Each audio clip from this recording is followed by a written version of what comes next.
pour t'adorer. Yeah, yeah, yeah, yeah,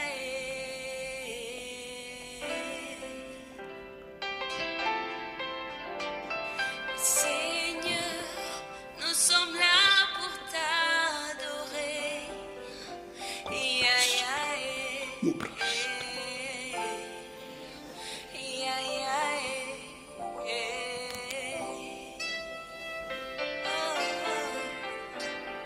Seigneur, nous sommes là pour t'élever. Yeah, yeah, yeah, yeah,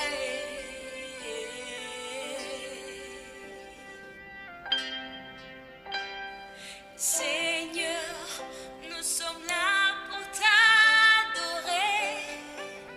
Yeah, yeah, yeah, yeah,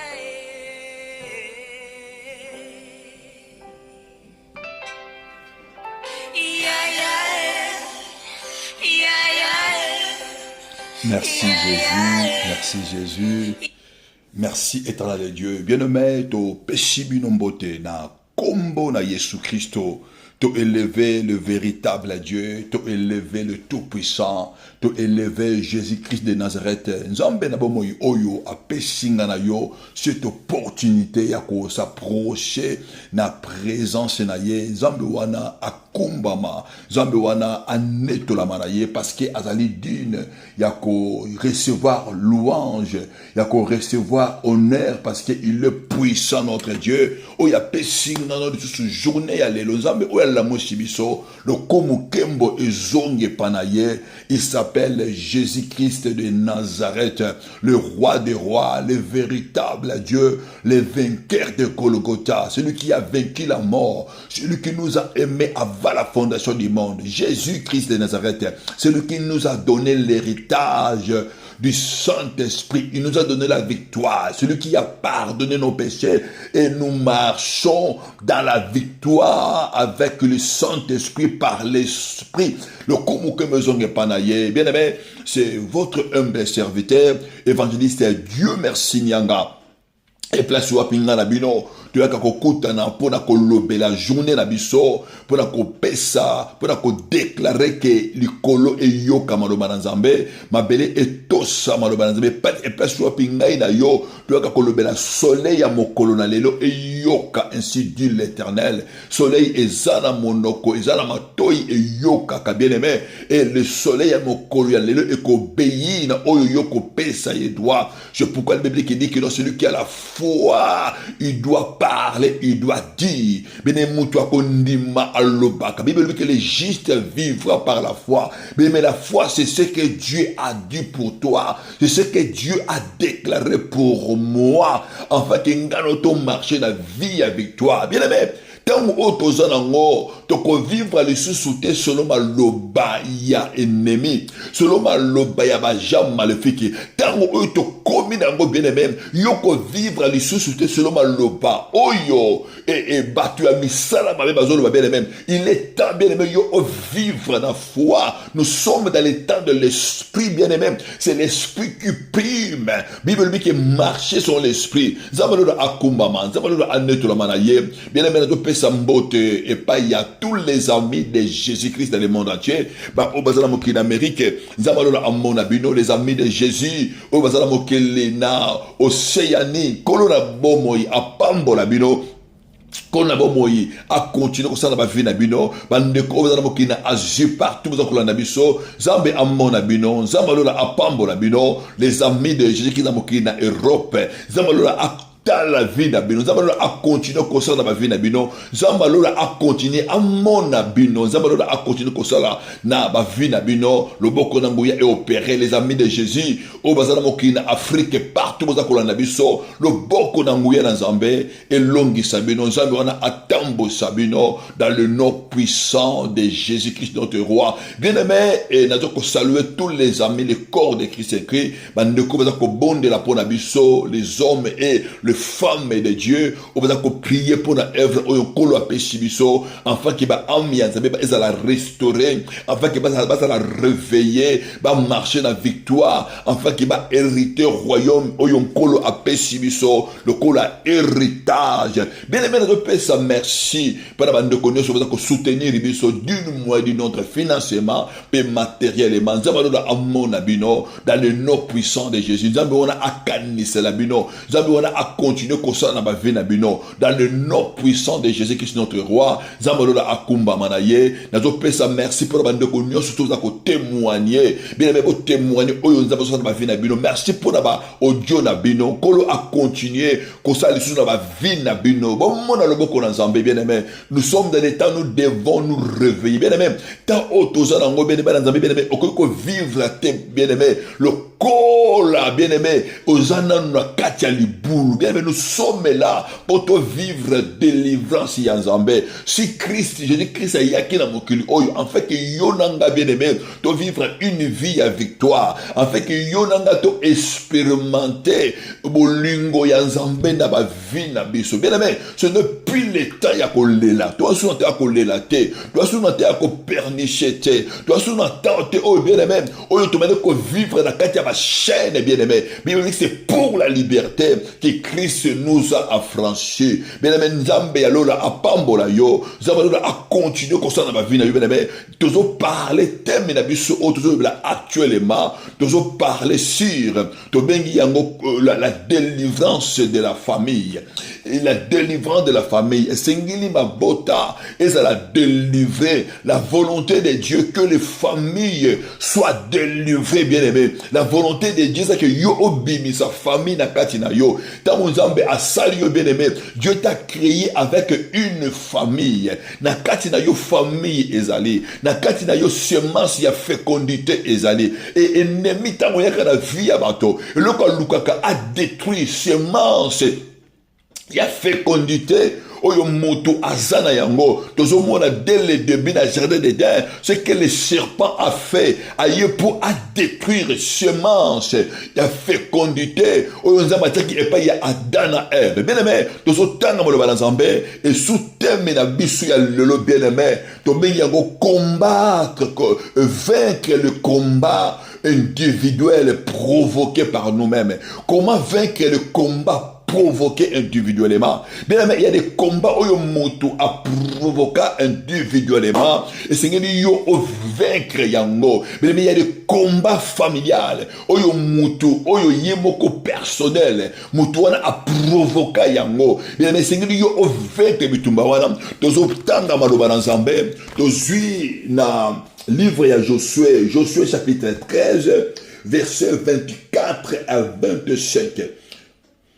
Josué et tout Israël avec lui prirent Akan, fils de Zérak, l'argent, le manteau, les lingots d'or, et le fils et le fille de Akan, ce bœuf, ces ânes, ce brebis, sa tente et tout ce qui y appartenait, et ils le firent monter dans le vallée d'Accord.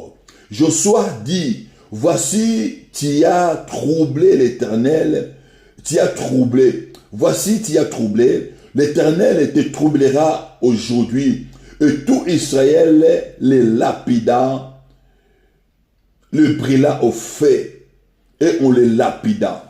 Nzambe apambola maloba na ye bien aimé tozolo bela souteme na biso na tongo ya lelo avant to kota na prière na biso forte auto salaka na tongo oyo pour ko annihiler ba œuvre ya ennemi pour ko déclarer que volonté ya Nzambe et s'accomplit na vie na biso toujours partager souteme oyo to bengi yango comment vaincre le combat individuel ou le combat provoqué personnellement. Bien aimé, Et tant que tu là, moto singeli avec le combat individuel. Parce que bien aimé, ennemi, avec combattre semence oyo moto azana yango. Bien aimé, semence oyo moto abimaka na yango. Et ennemi, avec combattre oyo nzambe atia kati ya moto. Ennemi alingaka te oyo nzambe atia kati na yo. Et se manifester pour la gloire de Dieu. Et tant que ennemi avec la vie à moto. Ennemi avec la besoin yende à utiliser vie à moto. Bien aimé, ton corps, ton âme, ton esprit, les grands qui appartient à Dieu. Mais ennemi a utiliser âme na yo, a utiliser tout ton être, na profit na ye. Pour na ennemi a moto a comme instrument, ton canal oyo. Oyo ye ennemi a kovanda. Bien aimé, oyo yeba que nzoto na yo ezali temple à Saint-Esprit. Na kati na yo, Dieu a mis des grandes choses. Dieu a mis un projet. Mais dans les projets que Dieu a fait, et le malin aussi, bien aimé, avec le projet na ye pour détruire ces marches oyo nzambe a tie kati ya moto. Bien aimé, presque uti kotanga tozo mona bana Israël. Tozomona nzambe ayebisi Josué bazaki kobunda na mboka ya Ai.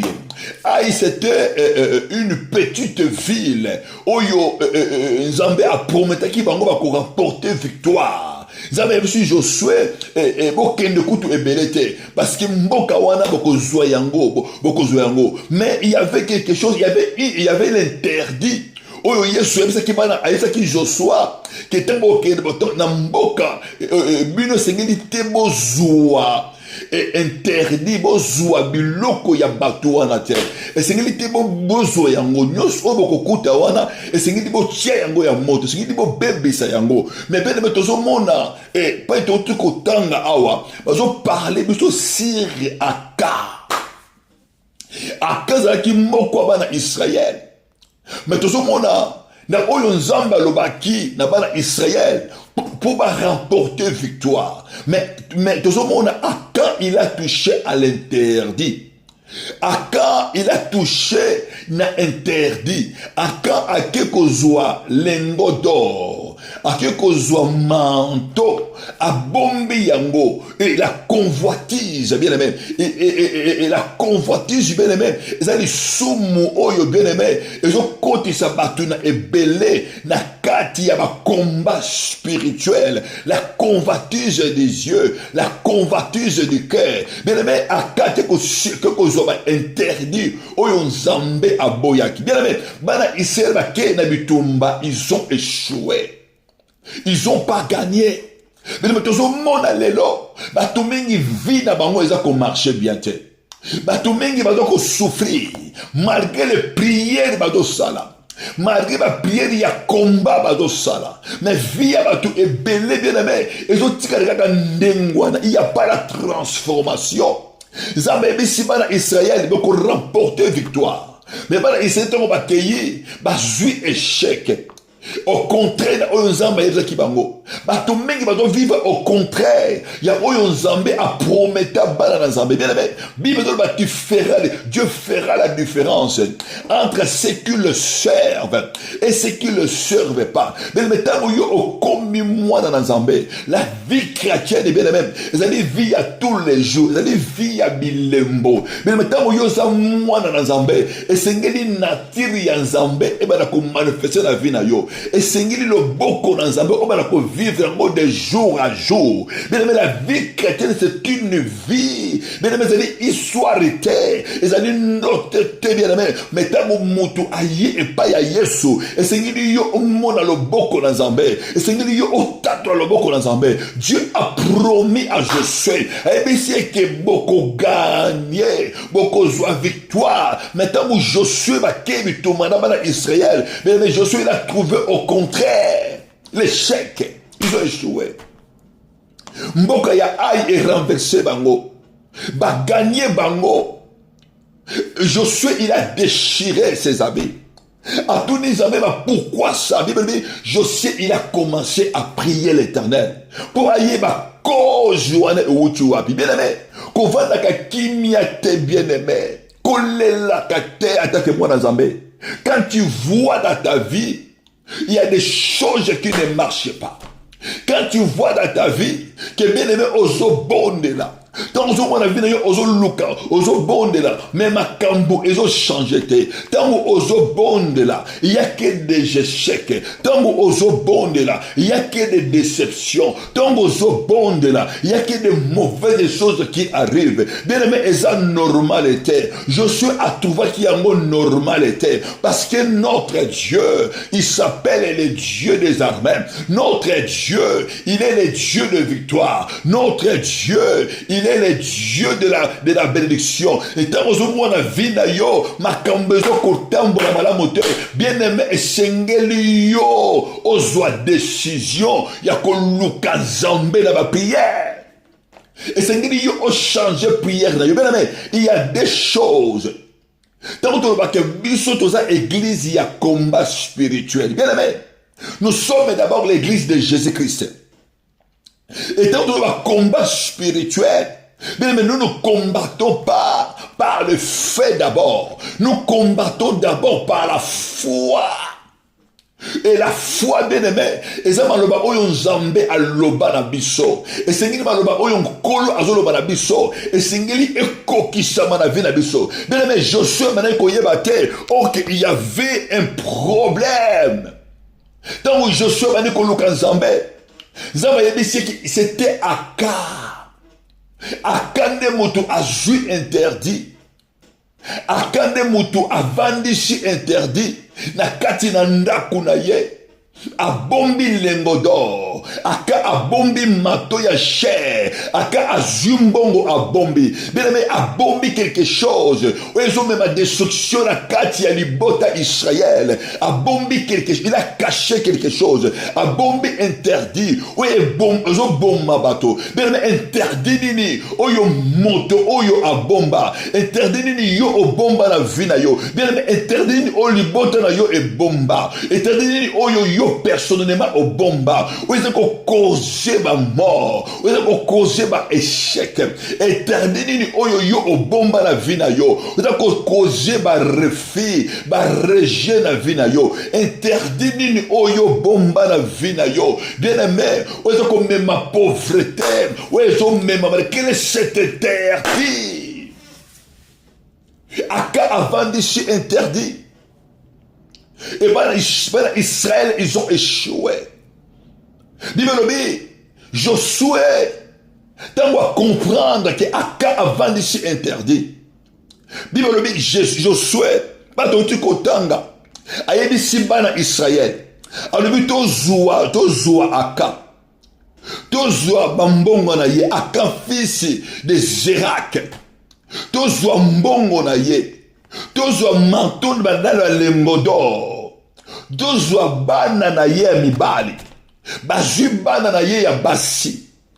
Bazui biloko nyonso ya Aka. Bangombe na ye. Babrebi na ye. Bible bi oyo nyonso azalaki na yango. Bake na yango na vallée d'accord. Bamatisi yango na vallée d'accord. Bamatisi bango na vallée d'accord. Bazui Aka. Na biloko na ye, na bana na ye ya mibasi, na bana na ya mibali, bake na bango na vallée d'accord. Bible lobi bake ko lapide bango. Bake ko tia bango moto. Josué a lobi na Aka parce que tu as troublé Israël. Parce que tu as troublé Éternel. Éternel a troublé yolelo. Bati Aka moto. Parce que Aka il a touché à interdit. Parce que Aka il a touché à quelque chose. Bien aimé, ils ont batu mingi lelo oyo. Bata ko souffrir na vie na bango. Ils ont batu mingi baza ko prier. Vie batu mingi lelo ko parce que les gens ils ont touché à l'interdit. Bien aimé, interdit. Ils ont oyo nkolo aboyi na vie na yo. Interdit. Et ça, l'interdit, c'est le péché. Aka avant d'ici péché na vie na ye. Aka avant d'ici l'iniquité na vie na ye. L'interdiction, bien aimé, il y a mon fumulaka porte ya malédiction na libota. Interdiction, bien aimé, il y a mon koti saka malheur na kata vie ya bato. Aka koti si malheur. Bien-aimé, interdit nini yo osimba na vie na yo. Nini espèce nini yo okota na vie na yo. Eloko nini yo osala na vie na yo.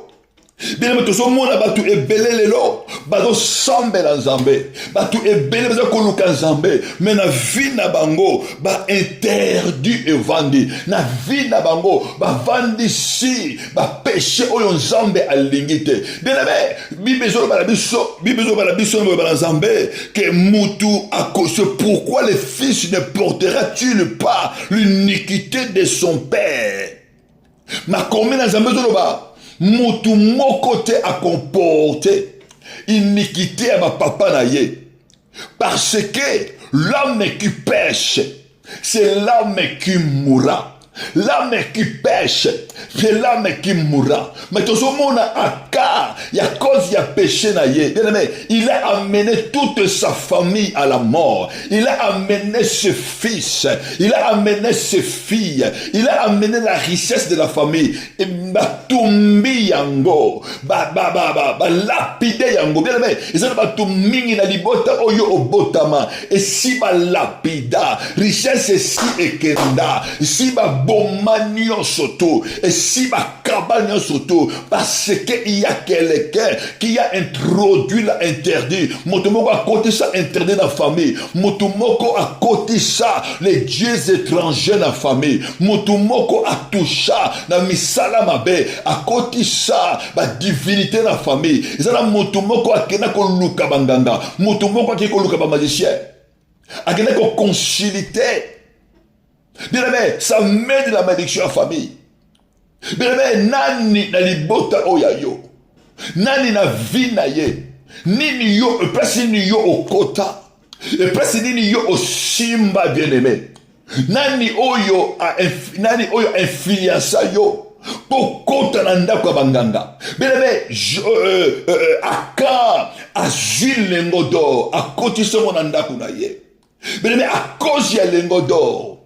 À cause ya manteau mort ezokota na vie na vie ya bana Israël mort ezoboma ezala bato mingi bazwa ba interdiction bavandi sango na ba vie na bango. Bien aimé, ezala bato mingi lelo oyo ozomona pasi ozo souffrir. Bien aimé, eloko nini oyo evandi na vie na yo. Et le konini oezokanga na vie na yo. Bible dit, les mains de l'Éternel ne sont pas trop courtes pour sauver, ni son oreille ne sont pas trop dires pour attendre. Mais Bible dit que ce sont vos crimes. Ce sont vos crimes. Et ça va crimer. Le bon quand mon coup c'était. Ni les a pas empêché que non, tant que yo so bon de la Zambé, ni les moto na Zambé kita. Ni les a pas empêché que ndaku na yo e kangama, pour homme fort wana akota kate. Pour femme forte wana akota kate. Mais interdit ce que na kata ndako, ça ouvre, c'est les portes de l'ennemi. C'est les portes des échecs. C'est les portes de la maladie. Mais si oyo ba porte eza ko fungwama et si oyo ba interdit ezali mais mozo fungula ba porte ya ennemi akokota ennemi akosala ndengo lingi atakutu yo obondeli atakutu yo osambeli. Mais si il y a des interdits bien mais eloko moko malonga oyo ko mwana vie na yo ezate. Et la première des choses que tu vas combattre les interdits bien mais les interdits anini ezali ba péché ba iniquité oyo mutu azana yango oyo yo obombi na vie na yo oyo zo ko garder na vie na yo oyo evandeli vie na yo. Bien nini evandeli vie na yo. Nani azotambwisa vie na yo. Nani azoloba na kati ya vie na yo. Nani azoko agi, nani azoko décider na kati ya âme na yo. Bien Bible dit que nul ne peut servir deux maîtres à la fois. Bien ndaku na yo ezako servir nani. Nini yo ovandisa na kati ya âme na yo o ezako opérer. Ou est caché. Bible dit, C'est les mains de l'Éternel. Mais ce sont vos péchés qui sont des crimes devant Dieu. Mais si qu'un péché est allé, Zambé a quoi agir. Et si qu'un interdit est allé, Zambé a quoi manifester. Mais la première des choses, et c'est que les mots tout temps, c'est que les yé ayeba, et le ko oyo et vandi saka ennemi, bah ben yango manque ya confession. Dans les mots tout moko alo ba manque ya confession. Tant que vous avez confessé, tant que vous avez péché, tant que vous avez confessé, mais qu'est-ce que manque de confession? Et donc, c'est que l'ennemi a à vendre. Manque de confession. Donc, c'est que nous, gens ténèbres, va demeurer dans la vie de Dieu. Je souhaite, tant que à comprendre que Aka, il n'a pas confessé, bien aimé. Et c'est que qui Aka a koufa, bien aimé. Manque de confession. Le péché non confessé. Péché, c'est-à-dire confessé. Oui, parce que mingi basa na lelo. Péché non confessé. Oui, tambusa bato mingi lelo. Oui, kangi via bato. Bien aimé. Péché. Bah, il y a un mot sonité. Et ça, c'est crime. Et ça, c'est la virus. Oui, il va la vie à moto. Et donc, l'ennemi a l'ingakate, que moto a confessé, bah, péché naïe, que moto a ya et pas yankolo, moto a fongo la motema, moto a reconnaître les erreurs naïe. C'est pourquoi yes kotangu aïe, na se à ma belle oyo, la première des choses, ma commis ezolo marabiso, yes kotangu aïe, azolo ma repentez-vous, car le royaume des cieux est proche. Bien, la repentance sincère. La repentance est sincère. Mais ils n'ont pas repenti sincèrement. Parce que tambola n'a pas péché na bango na kati. Bazo tambola na iniquité na kati. Bazo tambola na ba lengo d'or, na ba manteau na bango na kati. Bazo tambola na kati na bango na ba interdit. Mais tu ne peux pas garder l'interdit dans ton corps. Tu ne peux pas regarder interdit dans ta vie. Tu ne peux pas garder l'interdit dans ta maison. Mais interdit ba waka kayango mosika. Interdit ba zongi sakango kene mosika. Interdit ba bengana kayango. Parce que interdit, ils ont même souillir na vie na yo. Interdit, ils ont longola le boko na nzambe na vie na yo. Le interdit, ils ont même koufa. Les interdits, ils ont même malédiction na vie na yo. Bien-aimé, au garden ni na ndako na yo. Ils ont pas tué belé. O ya pa ya Yesu. Bien-aimé, biloko tangu su ya ko yiba. Biloko, ebeke biloko yo. O na tia na ndako na ngai. Ils ont biloko ko yiba. Biloko ngana tena ndako na ngai. Eza biloko ya mabe. Mais bien au garda mon ndako na yo. Bien aimé, Bible zoloba l'interdiction, le péché. Le maître de Dieu n'est pas trop courte pour vous sauver. Mais ce sont vos crimes, ce sont vos péchés. Biloko autant musobi biloko oyo ezaya mabe mais au garda mon ndako na yo. Bien aimé, biloko oyo garda wana et comme porte d'entrée à l'ennemi. Parce que la kati ya ndako na yo ozo vandisa biloko ya ennemi. Na kati ya ndako na yo ozo kotisa ennemi. Oyebi ke na kati na vie na yo biloko zana ngo bien aimé. Tant mosusu batu ba pesa yo basa batu oyo ba kota na ndako ya soloka. Ezala batu mingi ba garder biloko oyo ba pesa bango. Tant mosusu epa ya koko.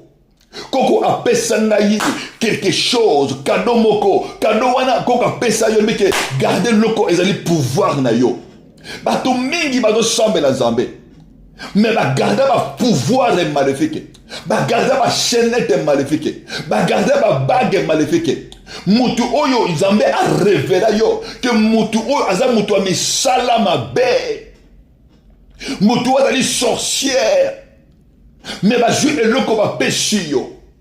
Bien mais au bon de la pété. Autour na penzambete. Pourquoi ba pésinga nzungu oyo? Pourquoi ba pésinga une bouteille oyo? Pourquoi ba pésinga molangi oyo? Bien mais na bandako mingi lelo. Okokuta ya des hôtels. Bato mingi ba bomba hôtel na bandako na bango. Bato mingi ba bomba biloko mabe des interdits dans l'air de maison. Yo so bon de la Nzambe. Et n'est-ce pas quand on a ndengi olingi. Bien aimé, même si yo obeleli moto, Obélis ma clé à Yesu. Mais si dans ta maison, il y a des choses qui appartenaient à l'ennemi, ça veut dire yonde moto ça ko éviter ennemi aya na ndako na yo. Et c'est que lui au briser yango bien aimé. Et c'est que lui au tumba yango. Même maman pas basala nzambe, yaka to tumba yango. Ce qui va passer ba baki ya magie. Ce qui va passer ba mai ya magie. Ozo mai otiana se ya mbetu. Ozo mulanga mafuta otiana se ya mbetu. Bien aimé, ça c'est de l'abomination. Bien aimé, nini ba pesa yo. Oyo est remplacé le kola sini ya Nzambe. Bien aimé, Nzambe ba mélange kayete. Nzambe pe ba signifia kayete ne loko. Notre Dieu, il est esprit, il est vivant. Nana lobala yo, zoa eloko boye, tiana kwe ndaku. Bien aimé, c'est l'hôtel de maléfique. Eloko wane zo koti sabato. Nandaku na yo. Nani amelisa yo quelque chose. Eloko oyo yo otiana ndaku na yo. Ezo fungula ba porte ya ennemi. Nani apesa yo cadeau. Cadeau oyo apesa yo bien aimé. Ezo meme yo misère. Eloko nini yo ozwa epa ya moto. Moto apesa yo lelo oyo. Ekanga yo. Asenza yo alliance na monde de ténèbres. Eloko wana evandisa vie na yo. Yene moto akoma ko dominer vie na yo. Akoma mobali no ya butu. Parce que akanga yo. Apesa yo sini moko boye. Eloko apesa yo yo kufana. Deme tumba yango. Si tu ne vois pas clair, tumba yango. Nani wana bien aimé. Avanda la vie na yo. Ovandi sa nini interdit na vie na yo. Combat nini oyo yomoko individuellement. O provoquant la vie na yo. Bien aimé, c'est combat. Et que koti son la malédiction. Et que koti sa bana la malédiction. Ce combat va détruire ta vie. Bien aimé, o mela nini. Nini o koti se na kata nzoto na yo. Et ça va tout ebele bien aimé. Et si ka yo okenda na bandako yo otambola mibali yo ozwa basi oyo yo ozwa bien aimé oyebite nini bakotisa na vie na yo oyebite bavandisa semence nini et si l'église mabe yo otambola bamai bamelisa yo bien aimé tango yo ozomela mai bien aimé ozomela mai wana kombo ya Nzambe nini tango ozomelisa mafuta mafuta oyo ozomela mwana kombo Nzambe nini bato emeli bamelisa bango ba esprit maléfique oke omeli eloko mai moko esika moko quelconque balisi yo biloko moko quelconque oke pa ya mama tel akati yo banzoloko akati yo bien aimé asalisi yo alliance na monde de ténèbres akotisi esprit na ye na kati na yo bien aimé vie na yo komi troublé ovandisa nini na kati ya nzoto na yo bien aimé esengeli yo ose repentir esengeli yo oconfesse esengeli yo oluka basali ya Nzambe babondela mpo na vie na yo bien aimé nini etambolaka na nzoto na yo nini etambolaka na kati ya makila na yo basalisa yo alliance na monde nini esika nini yo okota okenda koluka nganga nini bien aimé il y a des choses ça se brise pas facilement.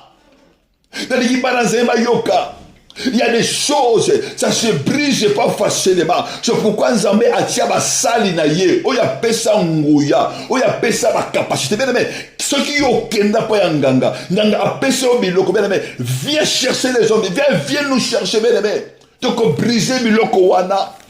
Même ici, nganga a pesa yo chambre moko, alors la chambre oyo. Mon kotaka te atia biloko na bébé appelle on va venir prier, on va renverser ces hôtels, donc on brise ba hôtel wana. Même ici il y a les serpents oyo azana kata ndako na yo bien aimé appelle nous, on va briser ça to bon de Nzambe bien aimé parce que on sait que Jésus-Christ notre Dieu, oya benga biso, il est le véritable Dieu bien aimé, il ne ment pas. Toyebaka Saoul na David devant Goliath.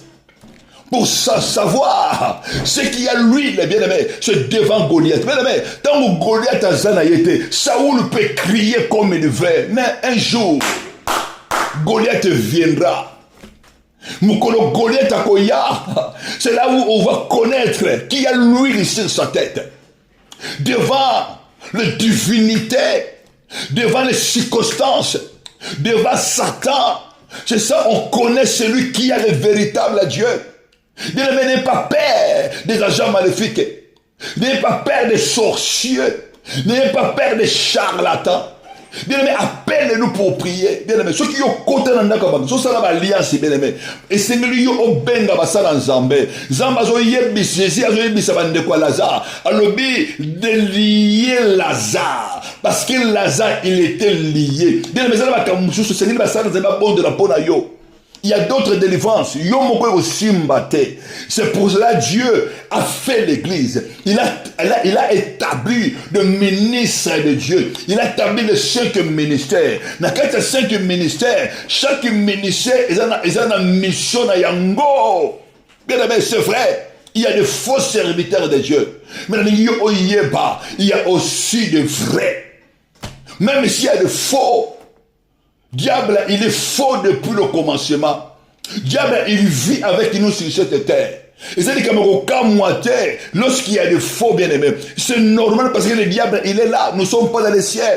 Mais il y a des vrais serviteurs de Dieu. Oyonzambe a pêché mandat pour la vie à bateau. Oyonzambe lui venez à moi, vous tous qui êtes fatigués et chargés. Yesu azo benga, yo bien aimé, ba fardeau, ba interdit, et même la motu ba charge, ba interdit, comme et même la motu ba lourdeur, na vie na yo, et même la motu ba complication na vie, les interdits, même la vie à moto. Et c'est le mais la première des choses, c'est la confession. Confesse tes péchés. Et c'est que yo confesse péché na yo. Et c'est que yo agi. Et c'est que yo boya. Tant que yo confesse, et c'est que yo regretter. Bien mais ça va tout combien va longo la zemi. Pour ne pas tout toujours longo la zemi bien mais et ça quelque chose il y a facile. Mais c'est écrit. Mutu oya bomi mutu. Oya côté na prison. Na mutu oyo alongoli zemi et pas ya nzambe beneme ezaka ndengi moko yo so moko ezaka makila na kata makila wana beneme il y a l'esprit de Dieu que tu as tué na kata makila wana il y a la vie de Dieu que tu as tué.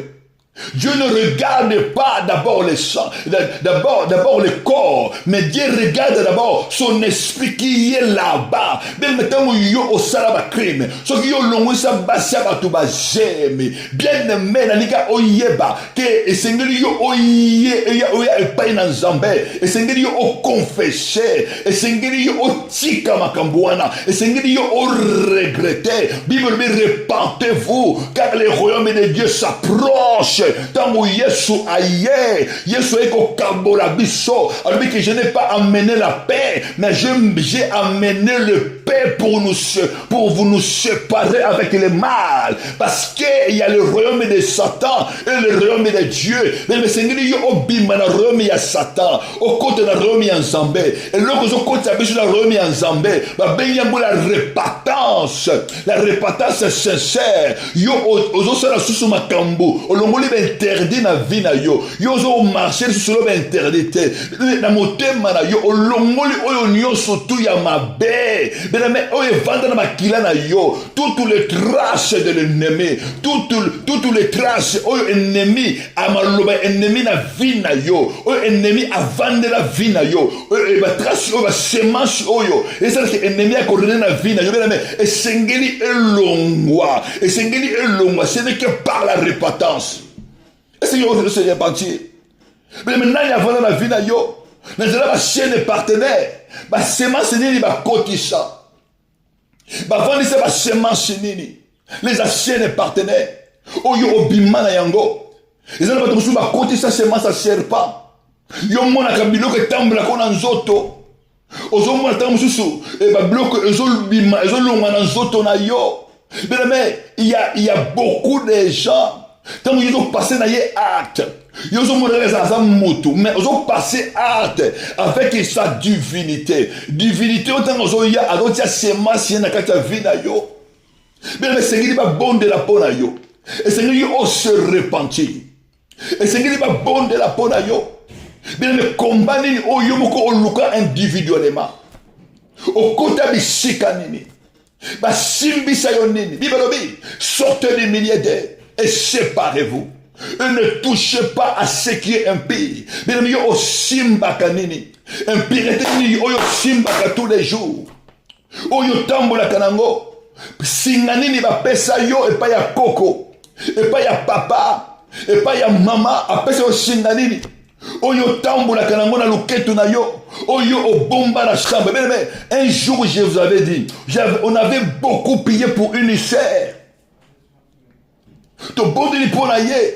Parce qu'il y avait un esprit, une divinité du coronavirus. Bien aimé, on a fait la prière, mais il y avait rien qui marchait. Bien aimé, tant qu'on reçoit dans le groupe, tout le monde mais qu'est-ce qui se passe? Tout le monde comprend de l'ensemble, bien aimé.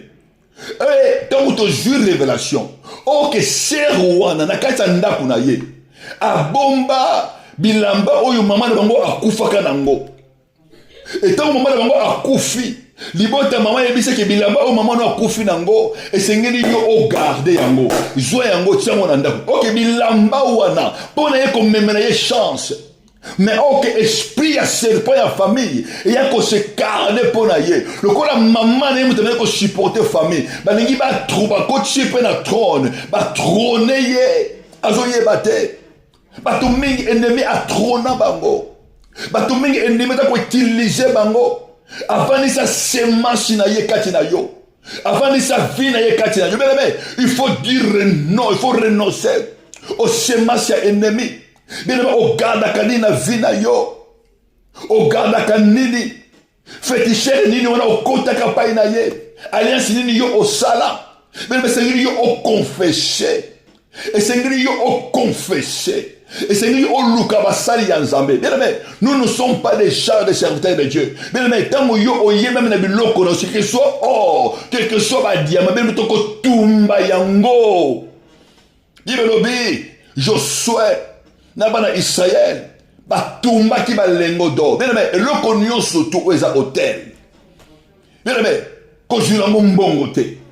Et c'est nous yo otumba yango. Et le cognon surtout ennemi à utiliser. Même si ça coûte cher. Bien mais c'est qu'ils sont au compare que ça hôtel y a ennemi. Côté kayango te. Bois kayango. Tumba yango. Ce qu'on me dit mutu apesi yo bake. Baki wana comprendre que même ça ya oh. Mais ce qui baki wana et ça ya misala ma bébé mais côté kayango te. Pour que l'on a Montpellier te même tumba yango. Bien aimé, si tu n'arrives pas, avant yo tumba yango, avant yo obwaka yango, et c'est qu'on détruit d'abord misala na yango. Et ce qui yo obwaka eloko ndengwana, sans que tu détruis misala na yango bien aimé, ça veut dire ngouya eloko wana ti lelo za ko continuer. Et c'est yo même pas basala nzambe et va détruire ngouya ya misala na yango. Et quand on va détruire Mouya Misala Nango, c'est là où on peut les détruire. Mais Sengeli yo au long là-bas interdit. Et Sengeli yo au refusé. La repentance, bien aimé. C'est ça la vérité. C'est ça l'arme spirituelle. Bien aimé, le combat spirituel. Le premier arme. Bien aimé, ça n'a noté que le fait. Bien aimé, Bible obi, et sika oyo eloko mabe ezali. Même si otina moto, bien aimé, moto wana ko tumba yo moko. C'est d'abord la repentance sincère. Et c'est que yo renoncer na misala mabe. Et c'est que yo renoncer na misala ya ennemi. Et c'est que yo renoncer. Bien aimé, n'a pas interdit au yo au soua. Bien aimé, yo au garda ba interdit na vida yo. Et c'est que yo au bimisa yango. Et c'est que yo au boya. Et c'est que yo au confesser. C'est que yo au renoncer. Dis le Zoloba, tu ne peux pas garder le fils d'un esclave, un héritier. Ariko hérité te esika un esclave ezali. Bien aimé, tant que yozo ko garder va interdit, ozo ko refuser bénédiction en Zambé. Le fils de promesse, ma promesse en Zambé, ça peut plus s'accomplir. Là où il y a les interdits. Tu vois. Et ma commune en Zambé Zoloba, il faut que tu chasses d'abord l'esclave. Que l'esclave, le fils d'esclave, l'esclave et son fils ne peut pas hériter avec le fils du femme libre. Bien aimé, tant que nous sommes à l'ibal les oyate, nous sommes à l'ipamboli dans Zambé oyate.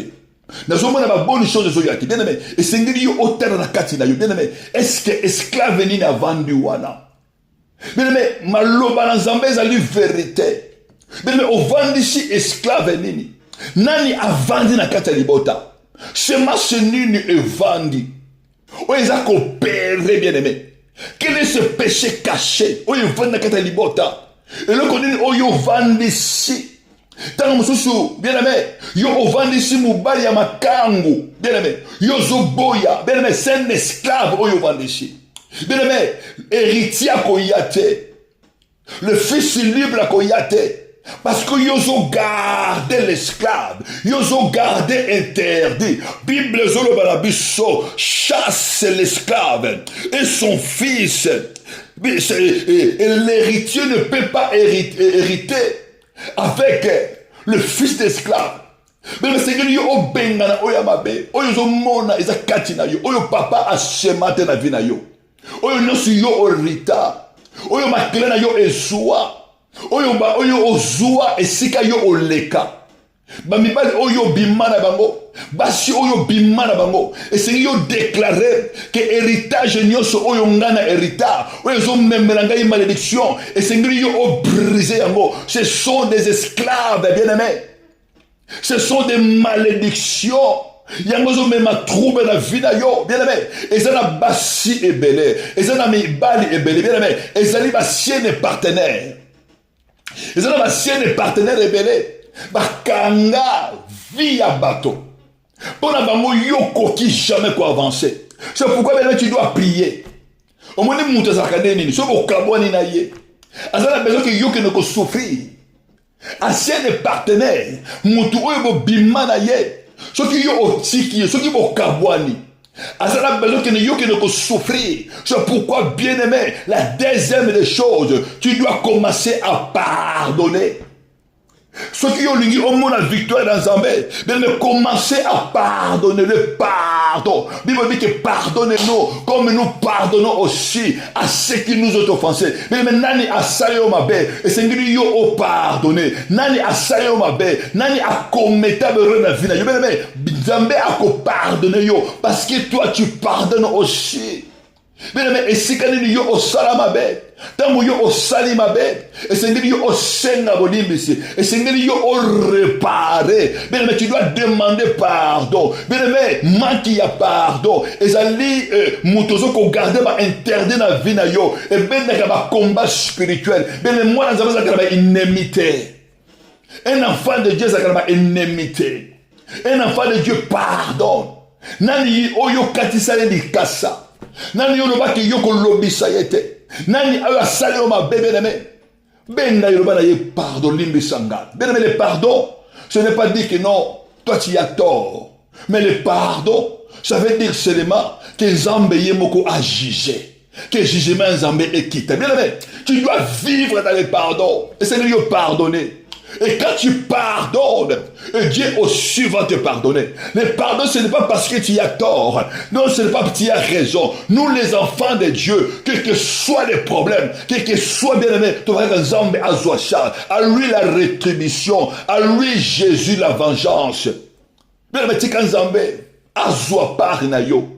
Tu quand Nzambe azwa par ya libota na yo. Nzambe azwa par ya foyer na yo. Nzambe azwa par ya vie na yo. Bien aimé, tu dois pardonner. La première chose, tu dois confesser et sincèrement le péché non confessé. Et c'est nous au confessé. Et c'est nous au abandonné. Et c'est nous au regretté. Bien aimé, c'est nous Yesu aya avant la vie na yo. Et c'est nous au pardonner. Tant que yo au pardonner, bien aimé, c'est là où Dieu a koya kovana kata vie na yo. Et c'est là où yo komona le boko na bien aimé, pardonne. Limbisa bien aimé. Bien aimé, j'ai beaucoup de témoignages à limbisa. Bien aimé, même Moutasali yo mabe, le ba merci. Même Batongi yo merci. Même Balobi yo Zaboye merci. Baloba mabe pona yo, mais bakuta yo na mabe wana te. Batu baloba mabe bien aimé. Et si Dieu est pour toi, Dieu va te justifier. Moi ni moi dans Nzambe, aluka kate a se justifier moko. Un enfant de Dieu, alika na ba réseaux sociaux te. Un vrai enfant de Dieu. Mutu ayebi Jésus-Christ.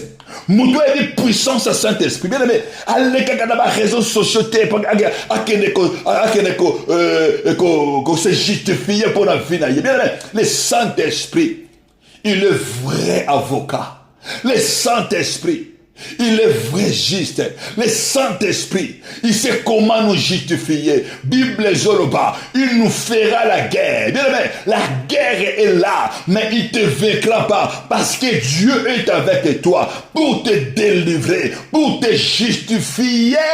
Le Saint-Esprit est là. Le Saint-Esprit a le meilleur avocat. Le Saint-Esprit a le meilleur chroniqueuse. Le Saint-Esprit a le meilleur auditeur.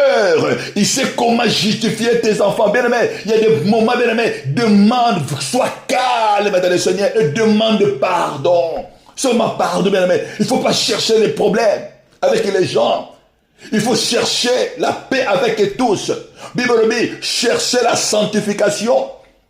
Et la paix, chercher la paix. La paix, la paix. Nous cherchons la paix avec la parole de Dieu. Dans la confession avec Dieu. Nous cherchons la paix avec les pardons. Nous avons raison.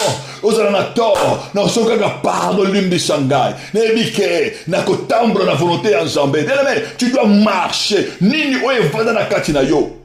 Ozo garder ni. Na prière ya lelo. Oyo nyoso ennemi avandisa na katina yo. Interdit nyoso ennemi avandisa. E yamba moto ezika. Eyamba moto ezika. Eyamba moto ezika. Eyamba moto ezika. Nazo déclarer au nom de Jésus. Interdit nyonso. O ennemi avandisa na makila na yo. Oyo baje ya ténèbres. Ba kotisa na âme na yo. O etambola kona nzoto. Na kombo ya ba semence. Na kombo ya maladie. Na kombo ya non avancement. Et eux ne se ba vandisa na nzoto na yo. Na kombo ya ba échec. Na kombo ya célibat. Na kombo ya maladie, na kombo ya kufa, nazo déclarer au nom de Jésus-Christ. Et yamba moto, tu reçois le fait au nom de Jésus. Tu reçois le fait au nom de Jésus. Tu reçois le fait au nom de Jésus. Yo obima, na kati ba prison maléfique. Bien yo obima, na kati ba chaîne maléfique. Ba interdit wana ekweya, ba combat wana individuel ekweya. Et si kana su yo okota, et si kana su yo oleka, et si kana su yo osimba. Bien manika moto moko. Abana kolele para Nzambe. Bana ko élever Jésus, moto moko na sama ko Nzambe. Bana ko élever kaka nom de Jésus. Bana ko élever le véritable Dieu. Moto moko a élevé Jésus. Moto moko a adoré Jésus. Moto moko a élevé le Tout-Puissant. Bene maso bonda nanga elongo na kombo na Yesu. Bana ko élever le nom puissant de Jésus. Bana ko élever le nom puissant de Jésus. Lo bana nkolo ayoke la yo mawa. Bene ba combat nini individuel. Et sika nini yo okota.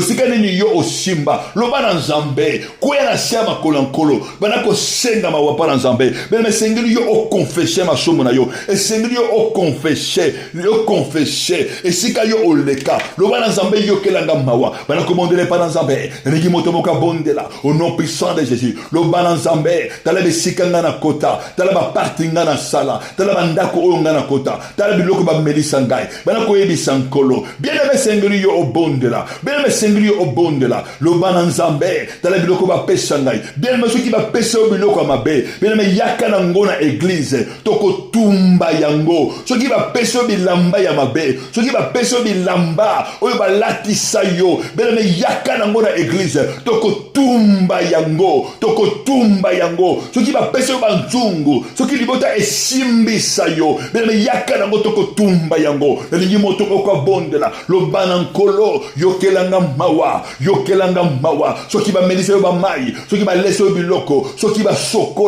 yo. C'est une malédiction. Ce qui va sokola yo. Et c'est une malédiction. Ozolo banankolo. Mawana yo kita na vinangai. Na kombo na Yesu. Bien ce qui va sokola yo. Bien yaka to bonde na pana yo. To briser ma malédiction wana. Na ligi moto mokali la mawana Nzambe. Bana koli la mawana Nzambe. Na kombo na Yesu. Yo kelanga mawa. Mon Dieu et mon roi. Mawana yo kita. Likolo ya vinangai. Na kombo na Yesu Kristo.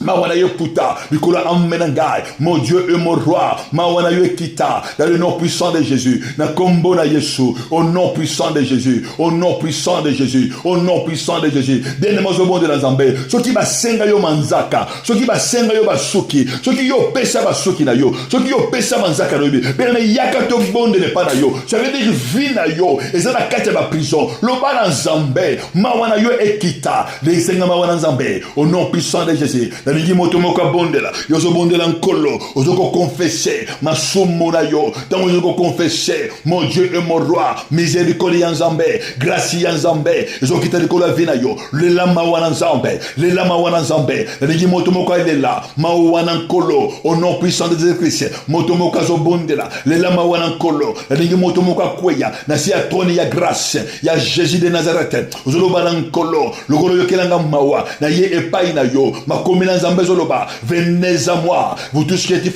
fatigués et chargés je vous donnerai du repos yake panankolo loba Nzambe tala mikumba na ngai yangoyo tala ba interdit na ngai oyo ngana bomba esika ngana leka loba Nzambe tala ame na ngai oyo vanda na ame na ngai ozobonde na nkolo tala oyo ngana hérita et puis ba sien partenaire et puis ba sien partenaire Nzambe yokelanga mawa loba na nkolo yebisa ye tala bana oyo ngana boma tala bazemi oyo ngana longola tala am oyo ngana boma tala makila oyo ngana boma lela mawana Nzambe loba na nkolo nalingi moto moka bondela ozobondela nkolo loba na Nzambe tala biloko oyo ngana zuwa na ndenge ya mabe oyo ngana yiba beneme tumba yango beneme oyo yo oyiba longola yango eza ba porte ya entrée na ennemi beneme ko fungula ba porte et puis ya ba femme spirituelle et puis ya ba homme spirituel beneme sengeli yo obondela Nzambe biloko ya mabe biloko akoyiba beneme sengeli yo olongola yango na kata ndako na yo esengeli yo obengana esclave afin que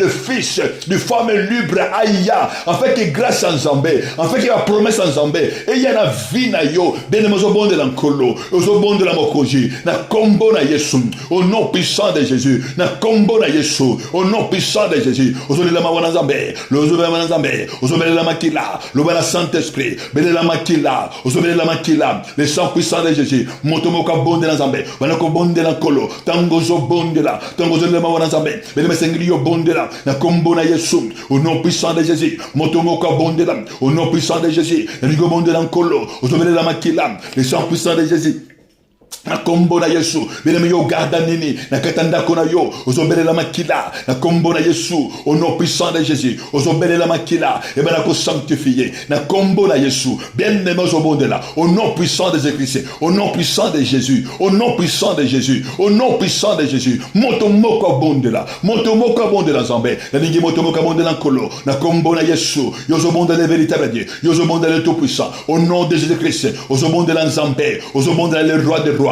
motomoko azobondela lobana Saint-Esprit mon Dieu et mon roi nani oyo avant dakana vina ngai lobana Saint-Esprit na kata nzoto na ngai interdit nini oyo vandaka na kata nzoto na ngai nani avanda que le fils de l'esclave oyo vanda na vina ngai nani adominaka divinité nini oyo avanda na vina ngai na kombo ya péché individuel ndiye na bana vina ngai na kombo interdit bine mozobondela nkolo tongo zobondela Nzambe bazo libérer vina yo tongo zobondela nkolo vina yo bima na kata ba prison lobana Saint-Esprit nani avanda na kata vina ngai na kata santé na ngai lobana Saint-Esprit nani avanda na kata ba pensée na ngai na kata motema na ngai na kata ndako na ngai na kata makila na ngai nani na dirija ka ame na ngai na kata nzoto na ngai nani na renaka ozobelle la moto bana ko belle la moto évoquer le Saint-Esprit maintenant ozobende la moto ozodéclarer na kombo na Yesu moto no so avandaka na kata ndako na ngai moto no so avandaka na kata santé na ngai na kombo ya ba interdit na kombo les somo ozobonde la nkolo ozobonde la mokonji bana ko belle la moto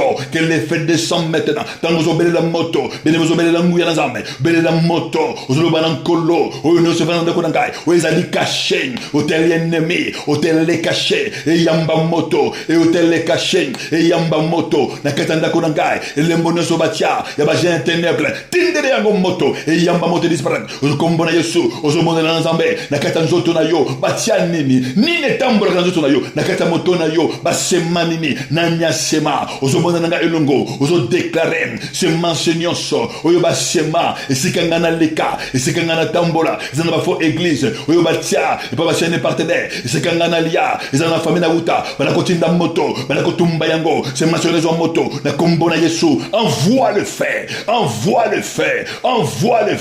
envoie le feu au nom de Jésus-Christ ozotinda moto na kombo na Yesu moto moko abondela ozotinda moto bana ko briser yango na kombo na Yesu au nom puissant de Jésus tango ozotinda moto semence wana ezozika semence wana ezolonga na vie na yo tango ozotinda moto bien aimé hôtel wana briser au nom puissant de Jésus yo ozodekana elongo moto nyonso oyo avanda na vie na yo nani wana avanda na vie na yo nani ni wana avanda na vie na yo na kombo ya ba interdit na kombo ba alliance maléfique bana ko renverser ye ayamba kaka koya na moto nyonso oyo ayaka na bandoto na yo oyo batindaka ye na nzela ya makila na nzela ya alliance na nzela ya interdit likolo ya vie na yo na vie ya bana na yo na journée na yo brise ye ayamba mopanga yambise mopanga kweyisa ye lelo akweya lelo na kombo na Yesu au nom puissant de Jésus nani atelema na libota na yo na kombo ya maladie na kombo ya kufa ozobenga na ye na kombo ya pauvreté na kombo ya échec na kombo ya barefi le nom puissant de Jésus ayamba kaka koya na kombo na Yesu ozakwa nileye bana ko kweyisa ye bana ko nileye bana ko tinele moto ayamba kaka koya bana ko renverser moto oya telema na journée na yo moto so telema likolo ya journée na yo na kombo ya maladie na kombo ya ba fresh maléfique ayamba kaka koya bien aimé ozomona na elongo nani atelema nani ajumission yamba kaka koya na journée ya lelo nani bachini ye reçois le fait au nom puissant de Jésus bana ko bondela pona journée na yo tika journée na boko na nkolo bana ko bondela pona mobali oya yo bondela pona mwasi oya yo bondela pona bana oya yo bana ko loba na nkolo na kabibana na ngai na saloboko na yo bana ko déclarer que le sang de Christ est couvrir bango bana ko déclarer que le boko na Nzambe est embauché bango bien maintenant so bondela pona yo Père dans le nom puissant de Jésus Eko bon de la pona banana yo papa esika nyonso interdit evanda ba vida bango esika nyonso ba semence ya ennemi o evanda na bandako na bango na kati ya banzoto na bango o evanda kati ya amme na bango o eza ko tinda bango na kati ya ba malédiction na kati ya ba échec o ko fungola ba porte mon Dieu et mon roi neko déclarer que semence wana ba interdit wana ezo moto dans le nom puissant de Jésus, Père, n'est qu'au bon de la combo de Jésus, Papa, n'est qu'au déclarer que ton sang est purifié, banana yo, ton sang, mon Dieu, mon roi, est purifié, vie na bango, esprit, âme, corps na bango, et ça la sanctifié par les sang puissants de Jésus. Papa, la bonne pour la journée na bango, Papa, si que bako tambola, ba mon la gloire de Yanzambe, ba mon la boko na Nzambe, dans le nom puissant de Jésus. Papa, la couvrir bango na makle na yo, Papa, la couvrir bango, na présence na yo, que ta protection au Jésus, et ça les colo na bango, dans le nom puissant de Jésus. Nous avons déclaré maladie exaltée, surpris désagréable exaltée, koufa exaltée, flèche sur ennemi, et zongue la bango moko, avec effet immédiat, dans le nom puissant de Jésus. Nous avons ainsi prié, amen. Bien aimé, Nzamba Pamolabino, Tokutani Mokolo ya lobby vendredi, na prière na biso ya Tongo, et vendredi lobby bien aimé, et Toza na prière na biso, il y a intercession, bien aimé, tous les vendredis, tous les victoires, na jeûne et prière, et puis tous les vendredis, tous les amis de Jésus-Christ, nous avons les jeûnes et prières. Toi, on a jeûne et prière lobby, bien aimé, Nzamba Pamolayo, na Tongo, tous on a prière, na biso matinal de 5h à 6h du matin, et na Pokwa, tous on a prière, na biso intercession, na 43 à Ville de Crère, 95 200 na ville à Sarcelles. Nzamba Pamolayo, mais il y a qu'à tout le monde dans Zambé, il y a qu'à tout briser, interdit, il y a to briser ba semence maléfique yaka to belle dans Nzambe to pelisa moto en fait que ba promesse ya Nzambe ezala oui et amen na vie na biso Nzambe apambola yo Nzambe lola amona bino akodosa na vie na bino dans le nom puissant de Jésus de Nazareth.